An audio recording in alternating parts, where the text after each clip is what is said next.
വർഷങ്ങൾ കുമ്പസാരിക്കാതെ കുർബാന സ്വീകരിക്കുന്നുണ്ട്. ഒത്തിരി പേര് നിങ്ങൾക്കറിയാം. പ്രത്യേകിച്ച് പറയുകയാണെങ്കിൽ ഈ നമ്മുടെ മക്കളൊക്കെ നിങ്ങൾക്ക് അറിയാത്തതുകൊണ്ടാണ്. ഞങ്ങൾ ഈ 8 വർഷമായിട്ട് ഞാൻ ഈ യുവതീ ഇടയിൽ കൺസിഡർ ചെയ്യുന്നുണ്ട്. നിങ്ങൾക്കറിയാവോ, പ്രായപൂർത്തിയാകാത്ത അനേക മക്കൾ സെക്സിന്റെ പിടിയിലാണ്. ഹല്ലേലൂയ. 6-ാം പ്രമാണത്തിന്റെ പിടിയിലാണ് 18 വയസ്സ് തികയാത്ത അനേക ആൺകുട്ടികളും പെൺകുട്ടികളും. നിങ്ങൾക്കറിയാം, 8-ാം ക്ലാസ് മുതലുള്ള മക്കൾ പോലും ഇന്ന് 6-ാം പ്രമാണത്തിന്റെ പിടിയിൽ. 8-ാം ക്ലാസ് മുതൽ 5-ാം ക്ലാസ് മുതലുള്ള മക്കള് ബ്ലൂ ഫിലിം കാണുന്നുണ്ടെന്ന് വിശ്വസിക്കൂ. പഴയ കാലമൊന്നുമല്ല, നമ്മളിപ്പോൾ കാണുന്ന പോലുള്ള ലോകമല്ല.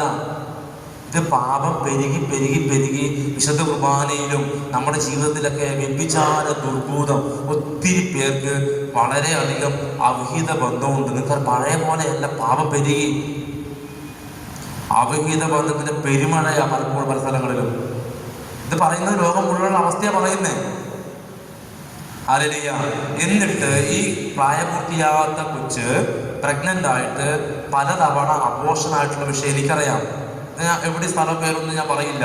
പക്ഷേ ഈ കൊച്ച് എങ്ങനെ കുമ്പസാരിക്കും? അച്ഛനടുത്ത് പോയിട്ട് പ്രായപൂർത്തിയാകാത്ത +2 പൂർത്തിയാകാത്ത ഒരു പെൺകുട്ടി എങ്ങനെയാണ് ഒരു വൈദികരുടെ പോയിട്ട് കുമ്പസാരിക്കാൻ ചിന്തിച്ചു നോക്കി? പറ്റാത്ത ഒത്തിരി മക്കളുണ്ട്, എനിക്കറിയാം.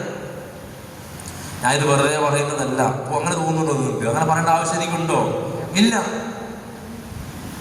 എന്നിട്ട് കുമ്പസാരിക്കാതെ കുർബാന സ്വീകരിക്കുമ്പോൾ എന്ത് സംഭവിക്കുന്നു? മാരക പാപം. ഇന്ന് ഒത്തിരി പേര് വർഷങ്ങളായി കുമ്പസാരിക്കാതെ കുർബാന സ്വീകരിക്കുന്നുണ്ട്. ഞങ്ങൾ ധ്യാന ഫീൽഡിലുള്ള പറയുന്നത്, ഞാൻ 13 വർഷമായിട്ട് ഈ ഫീൽഡിലുള്ള പറയുന്നേ.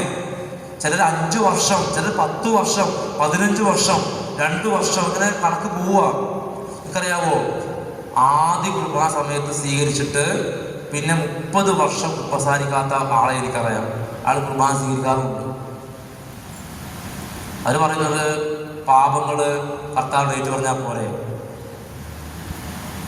ഹല്ലേലൂയ. അപ്പോ ഒരു വശത്ത് ഇങ്ങനെയുള്ള പാപങ്ങൾ വരുന്നു, മറുവശത്ത് അയോഗ്യമായി കുർബാന സ്വീകരിക്കുമ്പോൾ വിവാഹത്തിന് മുമ്പ് സ്നേഹമുള്ളവർ നമ്മൾ ഈ പാപത്തിൽ ഒത്തിരി മേഖലകൾ കടന്നു വരുന്നുണ്ട്. അവിഹിത ബന്ധങ്ങള്. ഇന്ന് ഒത്തിരി യുവാക്കൾ ലഹരിയുടെ വലിയ മാരക പാപത്തിന്റെ പിടിയിലാണ്. ഹല്ലേലൂയ. സ്നേഹമുള്ളവരെ, ഇന്ന് ഇങ്ങനെ നമ്മൾ തമ്പുരാന്റെ മുമ്പിൽ നിങ്ങൾക്ക് പ്രാർത്ഥിക്കാൻ വിഷയമില്ലെങ്കിൽ ഈ വിഷയം വെച്ച് പ്രാർത്ഥിക്കുക. ഇത് പറയുമ്പോൾ അഭിഷേകം വരുന്നുണ്ട് എനിക്ക്.